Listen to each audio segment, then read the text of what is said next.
this world wasn't always so small and petty. Thousands of years ago, while the rest of men prayed to gods, the Valyrians became them. Through magic or sheer will, they mastered the greatest creatures in history. A horse grants man dominion over the land, a ship over the sea. But dragons gave us the sky, and everything and everyone beneath it. At its height, my ancestors ruled the known world. Whatever parts we didn't weren't worth knowing.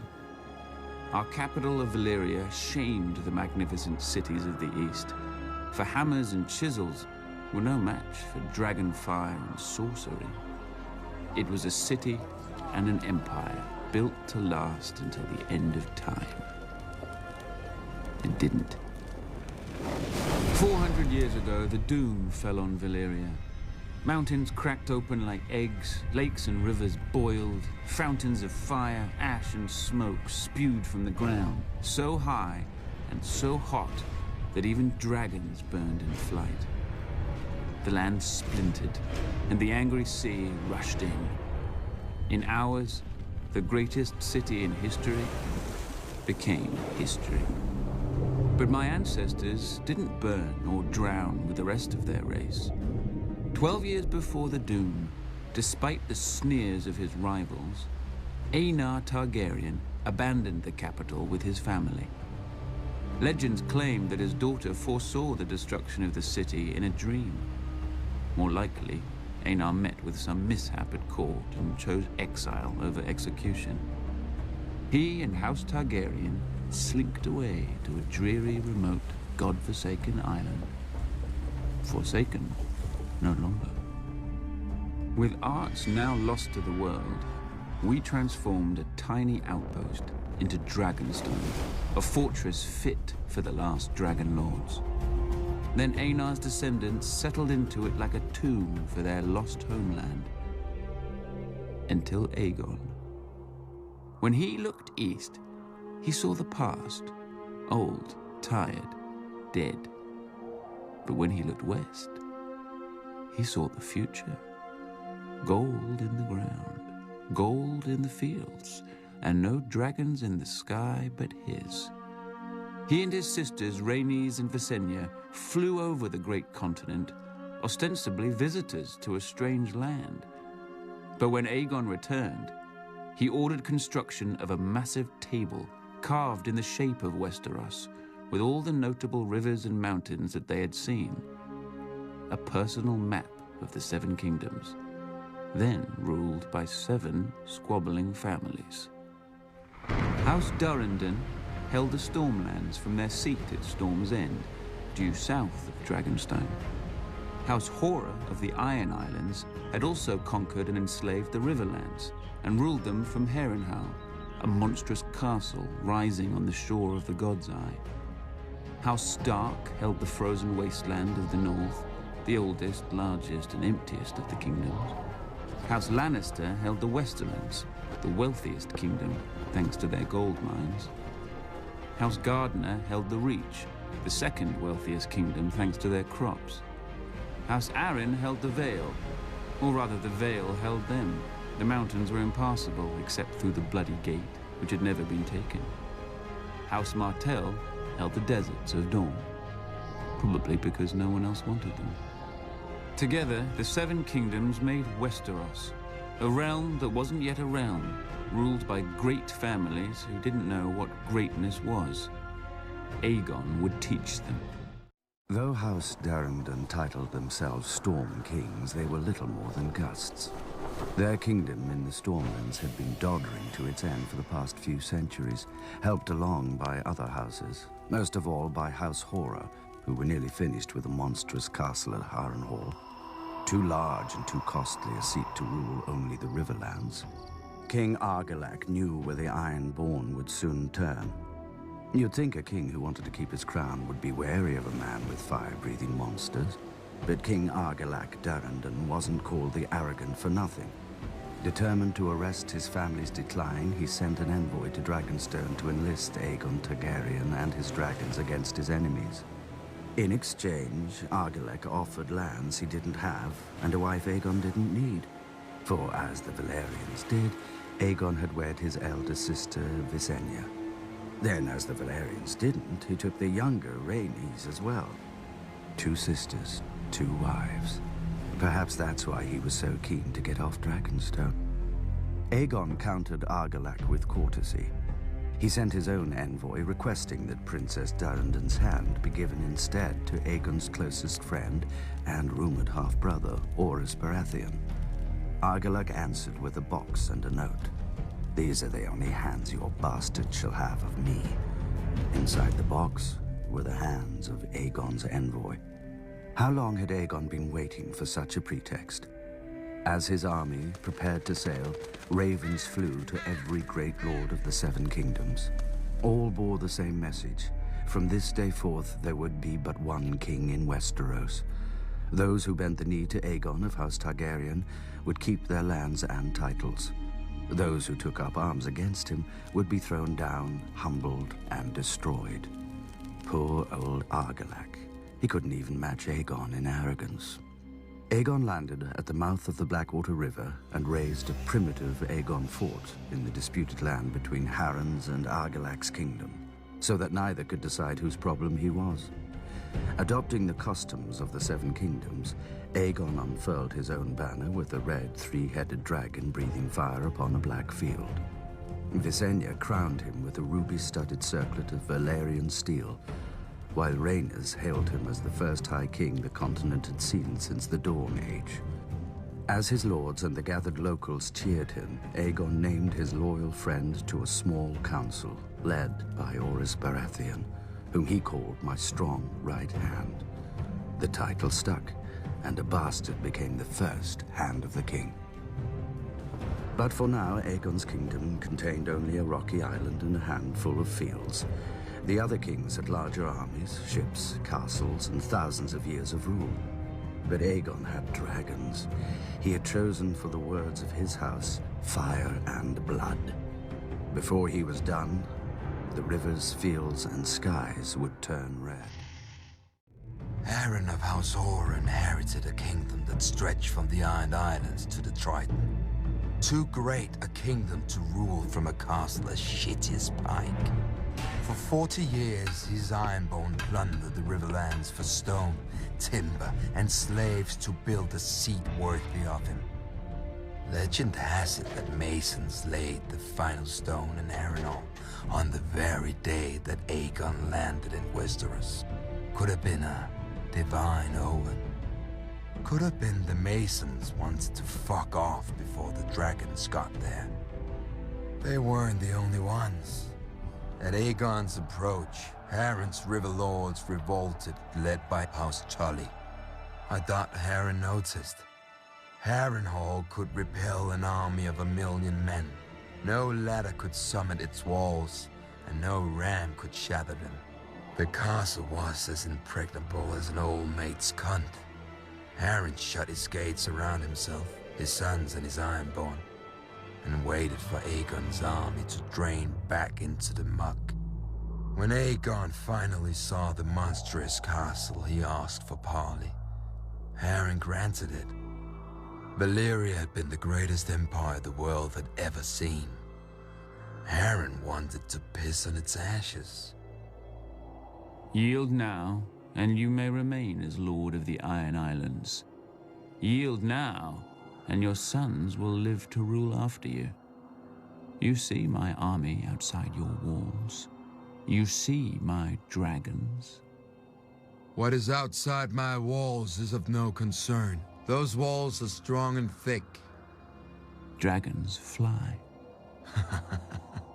But stone doesn't burn. When the sun sets, your line shall end. Harren spat and returned to his castle. Once inside, he promised lands, riches, and Tully's daughters to whoever could bring down Aegon or his dragon. As the sun sank below the horizon, all of Harren's men patrolled the battlements, hearing wings in every gust of wind. But the moon rose and sank, and no dragon appeared. While the Ironborn were ringing the battlements, Aegon drove his dragon Balerion higher and higher in the night sky, so that even the great castle of Harrenhal looked like an anthill below them. Then they plunged straight into the castle, well inside the guarded walls. The 5 towers of Harrenhal reached towards Aegon like a hand. Balerion opened his mouth and bathed all the fingers in flame. Harren was right. Stone doesn't burn, but men do, even when they're Ironborn. The dragon blasted my ancestors into ash that choked the survivors when they screamed. Harren's soldiers leapt from the battlements and died. They huddled against the walls and died. They fled across the yard and died. Harren and his sons took shelter inside the castle. The stone didn't burn, but as Balerion blasted it with fire, it glowed white hot. The world's greatest castle became the world's greatest oven, baking the last of House Horror within it. Outside the castle walls, the towers of Harrenhal glowed red against the night and began to twist and melt like 5 huge candles, with liquid stone trickling down their sides like wax. The next morning, Aegon forged a new Riverlands. He named the rebel Edmund Tully as his Lord Paramount of the Trident, and had the other river lords swear him fealty as their new liege. For centuries, House Horror had terrorized the Riverlands. Under House Tully, the Riverlands would at last return to peace and prosperity. After the castle cooled enough to allow men inside, Aegon ventured into the ruin he'd made of Harrenhal. He saw the ashen bodies, the scorched stone, and the mangled and melted swords of his former enemies. To his men's confusion, he ordered these useless swords collected and sent to his Aegon fort. While Aegon marched on Harrenhal after his coronation, Orys Baratheon had taken most of his forces and his queen Rhaenys with her dragon south to deal with the excuse for the invasion. Argilac the Arrogant, king of the Stormlands. Argilac had his seat at Storm's End, a castle considered the most impregnable in Westeros after Harrenhal. Argilac may have been arrogant, but he wasn't stupid or a coward. His lords advised him to shut his gates and wait out the siege. But he'd heard what had happened at Harrenhal and refused to die a suckling pig cooked in his own castle. He would meet victory or defeat the same way, with sword in hand. He called his banners and marched to meet Orys Baratheon in the field. Thanks to Rhaenyra's dragon, Meraxes, Orys knew Argilac was coming, how many men he had, and how fast he marched. So Orys simply seized the high ground and dug in on the hills to wait for Argilac. As the two armies approached, the wind rose to meet them and the rain poured from the sky, a gale which would give the battle its name, the Last Storm. King Argilac's lords urged him to wait for the weather to die down. But a Storm King saw that the rain was blowing into the faces of the Baratheon men on their hills. And Argilac outnumbered the Baratheon host 2 to 1, with 4 times as many knights and heavy horse. Argilac attacked. 3 times Argilac led his knights against the Baratheon line, but the hills were steep and the rain had beat the earth to mud. The war horses foundered and slipped, and the chargers collapsed. The battle seemed lost, until Argilac ordered his spearmen up the hill. Blinded by the rain, the Baratheons didn't see them until it was too late. One hill fell, then another, and another, until only one remained in the Baratheon center. If Argilac could break through there, he could split the invading army and flank both halves. Argilac and his men charged, and the Baratheon line broke, revealing Queen Rhaenys and Meraxes. Argilac's vanguard burst into flame and his men panicked. The victory charge fell into chaos, and Argilac himself was thrown from his horse. But he didn't yield. When Orys Baratheon arrived, he found the old king holding off 6 men, another 6 dead at his feet. Orys dismounted to meet the king on equal footing and offered Argilac one final chance to yield. Argilac cursed him instead. As the storm raged around them, the grizzled old warrior and the bearded upstart fought for life and kingdom. In the end, Argilac got his wish. He died, sword in hand. As word of Argilac's death spread, his lords and knights threw down their swords and fled. Orys and his vanguard rode to Storm's End to claim Argilac's castle for Aegon, only to find the gates barred and the walls manned. Argilac's daughter had assumed his crown, and the new Storm Queen was as fond of yielding as her father. She declared that Orys would win only bones, blood, and ashes here. But her men were weaker than her, and that night Orys found Argilac's daughter delivered, gagged, chained, and naked to his camp. Argilac had refused to give Orys her hand. Now Orys could have any part of her he wished. But Orys unchained the girl, wrapped his cloak around her, and poured her a glass of wine. He told her he would take the arms, banner, and words of House Durrandon to honor her father's courage in the last storm. Conveniently, Orys had none of his own to discard first. The crowned stag became the sigil of House Baratheon, and Storm's End their seat.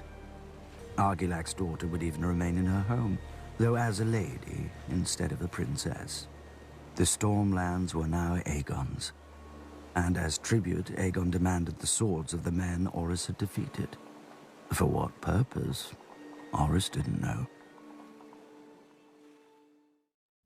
Aegon now ruled 2 of the 7 kingdoms, but he would no longer be able to take the rest piecemeal. For the first time in thousands of years, the kings put aside their squabbles and joined forces against a common enemy. My ancestor, King Loren of House Lannister, was head of the wealthiest family in the 7 kingdoms. When King Loren joined his forces to Mern of House Gardner, king of the Reach, they had the mightiest army in history, a so-called Iron Fist, to break the would-be conqueror. But while an iron fist can smash a man's face in battle, you'd look silly hunting birds or beasts with it. And Aegon had a creature that was both. The kings had never even seen a dragon, let alone fought one. They had fought each other for thousands of years, and victory always went to the larger army. Surely, a force 5 times that of Aegon's could manage 1 dragon. But Aegon arrived with 3. Still, the Lannisters and Gardeners hoped for victory. The battlefield they chose was a wide plain with firm ground and clear skies, perfect for archers and mounted cavalry. But neither of the kings spared a thought for why the ground was firm. There had been no rain for a fortnight, which meant all the wheat and grass on it were bone dry. Perfect for dragons. At first, the kings looked like they would emerge victorious. When the horn blew for battle, their armies swept around Aegon's flanks, and their iron fist of mounted knights smashed through his center before the dragons could even enter the fray. But then, Aegon and his sisters took flight and unleashed their dragons not on the soldiers, but on the dry fields all around them. The iron fist unclenched and became a hand outstretched for mercy. As Aegon promised, he had none. More than 4,000 men died in the fires, another 1,000 escaping them. Tens of thousands returned home as monsters, burned and scarred beyond recognition. House Gardner never returned at all. The Field of Fire, as the singers call it, claimed the last of the Gardner line, and House Tyrell rose in their stead as Lords of the Reach and Wardens of the South. As for my illustrious ancestor, when King Loren saw the battle was lost, he rode through a wall of flame and smoke to safety, or at least to a heroic capture a day later, where he laid his sword before Aegon and knelt. Aegon, true to his word, spared him and confirmed House Lannister as Lords of Casterly Rock and Wardens of the West. Why wouldn't he? A Lannister always pays his debts, and now we owed our lives to the crown. That was worth centuries of subservience at least. Besides, Aegon had a fetish for collecting swords, not heads. He added Lawrence to the pile his men had retrieved from the Field of Fire and sent them back to the Aegon fort. With most of the south in Aegon's hands, the best chance to throw back the conqueror now lay with the north, if we cared enough to try. Unlike our southern rivals, the Stark Kings of Winter didn't forge the north into one kingdom for glory or gold, there is little of either here, but to survive. Alone in Westeros, the North remembered when worse than dragons lay waste to armies. Thousands of years ago, the sun set on the realms of men and the long night began. A new race emerged from the ice and snow, the White Walkers. They demanded no crown, offered no terms, spared no life, and the dead marched with them.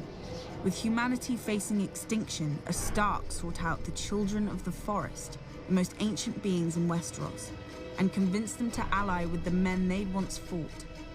Together, the two races pushed the Walkers back into the land of always winter and sealed it off from the Seven Kingdoms with the Wall. 300 miles of ice, stone, and earth rising nearly 700 feet tall. To guard it, they established the Night's Watch, a brotherhood sworn to defend the living from the dead, whose vows erased both titles and crimes. After the long night, the North tried to forget it belonged to a continent. Perhaps through pride, perhaps through sheer ignorance. You never can tell with the North.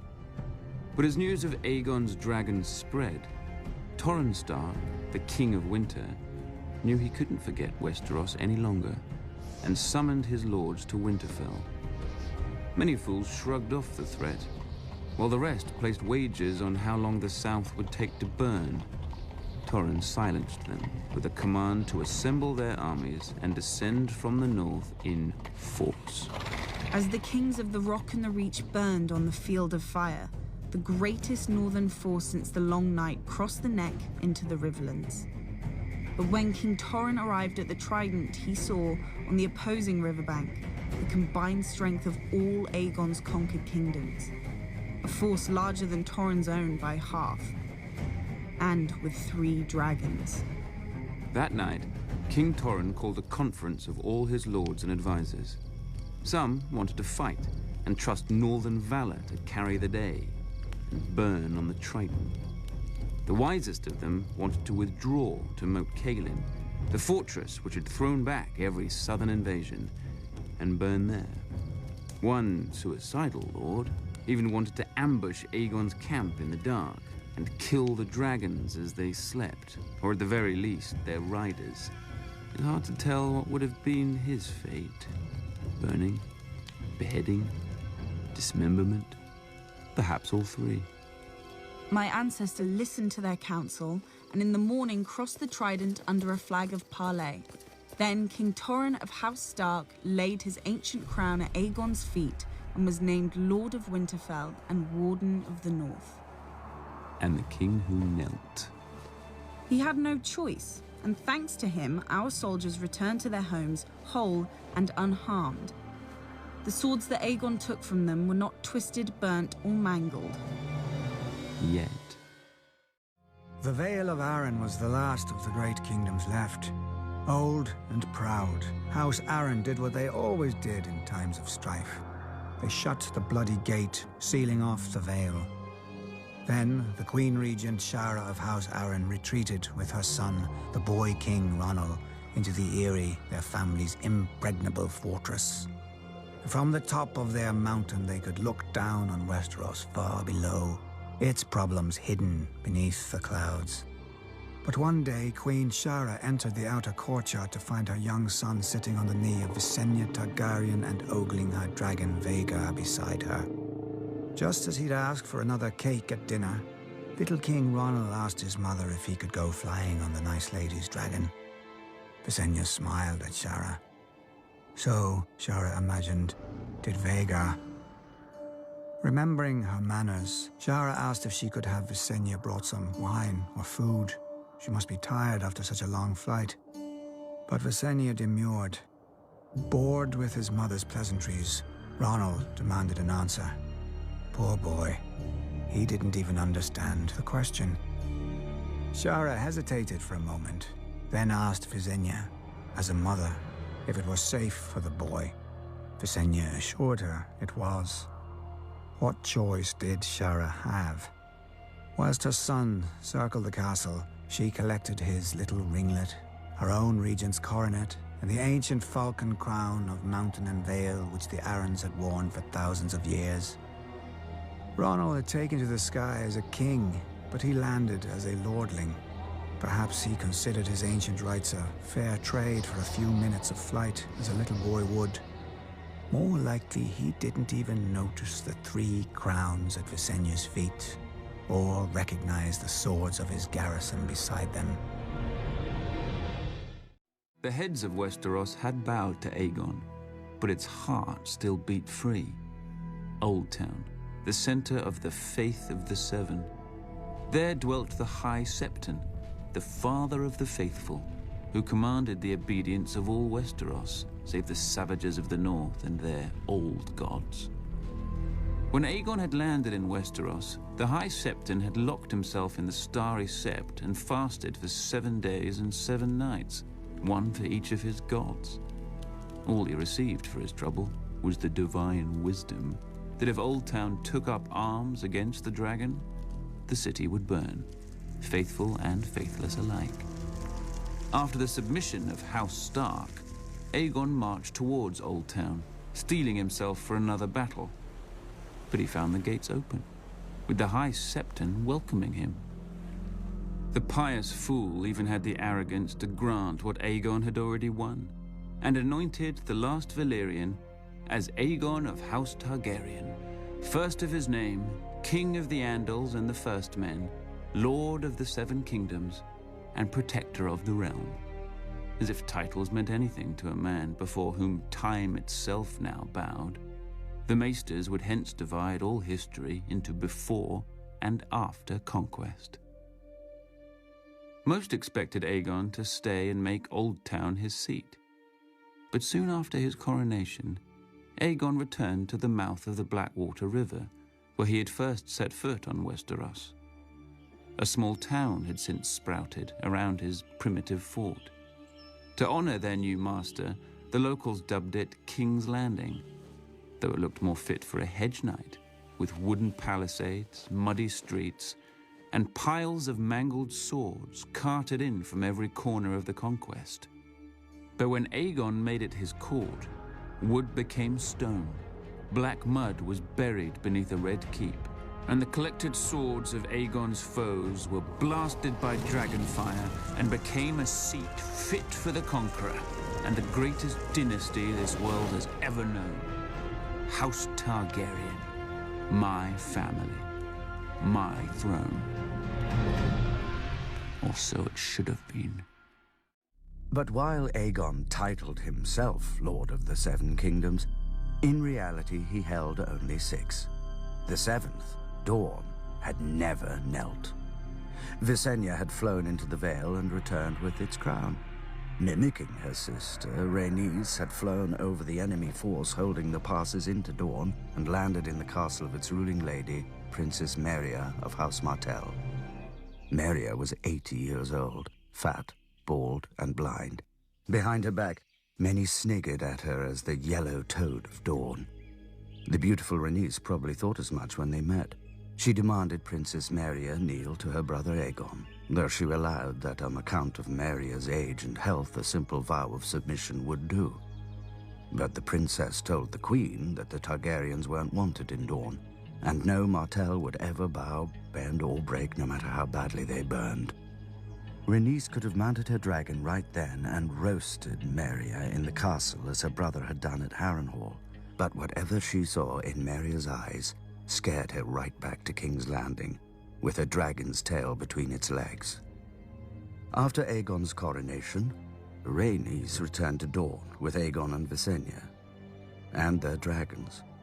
But no armies met them in the field, and no lords defied them in their castles. As the dragons approached, Dawn simply emptied. House Martell had learned from Harrenhal and the Field of Fire. The dragons were unbeatable in battle, but wars were more than battles. Unopposed, Aegon claimed Dawn for his own, but as soon as he returned to King's Landing, his castellans were hurled off towers, and his royal garrison vanished in the desert, never to be seen again. Except perhaps when the winds change and the sands cough up old bones and armor. Rhaenys returned on Meraxes, intent on revenging herself against Meria Martell, but Dawn was no longer empty. The Dornish kept Meria's promise, and fought even while burning under dragon flame. And they won. One day, a bolt pierced the eye of Meraxes and knocked the dragon out of the sky. House Martell remained unbroken. Unlike the unfortunate Rhaenys, in their wrath, Aegon and Visenya set flame to every castle and city but Sunspear, trying to turn the people against House Martell. But the Dornish stayed loyal, and when Aegon returned to King's Landing, he found assassins waiting for him in the streets of his own capital. If not for Visenya, the Conqueror would not have enjoyed his conquest for very long. From then on, the king and his family would be guarded by the 7 greatest knights in the realm, the King's Guard. When Meria died in her sleep, her weak and tired son sued for peace. But old Meria had exhausted Aegon as well, and he granted the request. The Targaryens still wanted Dorne, and eventually they would have it, but not at the point of a sword. They would buy it the same way great lords buy anything, with a daughter. When Aegon the Conqueror landed in Westeros, the High Septon locked himself in a sept for 7 days and 7 nights. Finally, the crone lifted her golden lamp and showed him the path ahead. The High Septon himself would anoint and crown Aegon as Lord of the 7 Kingdoms, and the Faith Militant rallied behind Aegon in governing his newly united land. Yet Aegon and his sisters never wholly accepted the faith. The High Septon had conceded Aegon's marriages to his sisters as a relic of his Valyrian heritage, which would soon fade. But when Aegon's heir wed his daughter to his son, the faith could brook such abomination no longer. The High Septon led the denunciation of the Targaryens, and all over Westeros the Faith Militant took up their swords against the dynasty and its supporters. The Faith Militant set upon and punished the Septon who had performed the ceremony. A few of the Faith Militant's more militant members even scaled the walls of the castle and would have slain the king and his family had a knight of the King's Guard not intervened. Frightened, the king fled to Dragonstone, where he soon died of cramps. And so ascended the king's younger brother, Maegor the Cruel. Maegor, first of his name, defined counsel as confirmation and disagreement as treason. 3 Grand Maesters tried to avert disaster. Instead of taking their advice, Maegor took their heads. As a second son and exile, Maegor was never meant to rule. But no sooner did Maegor hear of his brother's death than he flew Balerion to Dragonstone and demanded the crown. Only the Grand Maester dared object that the throne should pass to his older brother's firstborn son, Prince Aegon. Maegor insisted that the Iron Throne should go to the man with the strength to seize it, and beheaded the Grand Maester. Prince Aegon soon took him at his word. He claimed his father's dragon, raised a host of Westermen, and marched on King's Landing while Maegor was in Old Town. Far from the capital, Maegor couldn't rally an army to match Aegon's. So he ordered his banners to swarm Aegon's larger army from all sides, confusing the young prince and slowing his advance. Beneath the god's eye, Maegor's disparate forces came together and attacked Aegon as Maegor himself swooped down from the clouds. For the first time since the doom of Valyria, dragon fought dragon in the sky. But Aegon's dragon was no match for Balerion the Dread, who was 4 times its size. When Aegon fell to his death, his army broke and fled. For slaying his own nephew, Maegor forever after became known as the Cruel, though of course, not to his face. The next Grand Maester dared object to Maegor taking a 3rd wife, when taking his 2nd wife had ruined his brother's reign, because Maegor's 1st wife was the niece of the High Septon.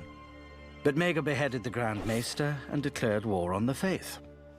He set fire to the Riverlands, the Westerlands, and the Reach in a campaign to root out disloyal lords, and sponsored a more pliant High Septon. None of it worked. Maegor may have returned to the capital with 2,000 skulls of the Faith Militant, but most of them weren't soldiers. They were simple folk who had sheltered the outlaw Septons, or turned out in droves to hear them denounce the wicked king. The third Grand Maester dared to declare Maegor the father of his own heir. But when his second wife miscarried, and Maegor saw the monstrous stillbirth, Maegor beheaded the Grand Maester for his insolent adherence to truth. So he had no one to warn him when his third wife, sensing an advantage, declared that his second wife had been unfaithful, and produced a list of potential fathers of the misshapen child. Not only did Maegor execute his second wife and her father, his own Hand of the King, but he also marched on her family's castle and slaughtered everyone who bore a drop of her family's blood. But his third wife couldn't give him a child either. Desperate to cement his stolen throne with an heir, Maegor took 3 wives at once, known as the Black Brides because each were women he'd widowed in his wars. All 3 women grew full with child in time, but each gave birth to the same twisted monstrosities as his second wife. One need not be a maester, much less a Grand Maester, to deduce the common thread here. Though Maegor stamped out the fires of rebellion, his cruelty and fear only scattered more tinder over the realm until even the smallest ember could set the realm alight. One day, the Faith militant emerged from the shadows, and the Lord sent to quash it joined it instead. His Hand resigned and retired to his island home. Finally, House Baratheon declared for Maegor's own nephew as the rightful king. The Lannisters, Tyrells, and Arryns soon joined, adding more than half the might of Westeros to the prince and his 2 dragons, which became 3 when Maegor's niece and involuntary Black Bride stole away from the Red Keep with her dragon. Her treason wasn't even the last. Maegor's own Lord Admiral sailed the royal fleet into his nephew's harbor, but most fitting of all, when Maegor tried to send ravens to call his banners, he found that his 4th Grand Maester had learned from his predecessors and fled. Maegor spent one final night on the Iron Throne. He was found in the morning with his wrists slashed and one of the throne's blades jutting from his throat. Nobody knows if it was one of his queens, or Kingsguard, or one of the thousands who wanted him dead, or even Maegor himself, frustrated that his body had failed his will. Whoever the culprit, no doubt he died as all tyrants do, believing that history would vindicate him. It hasn't. Maegor's cruelty died with him. His successor saw the wisdom of a united crown and faith, and his Hand reached an accord with the High Septon. As long as the Iron Throne defended the faith would put aside its own swords and its condemnation of the Targaryens.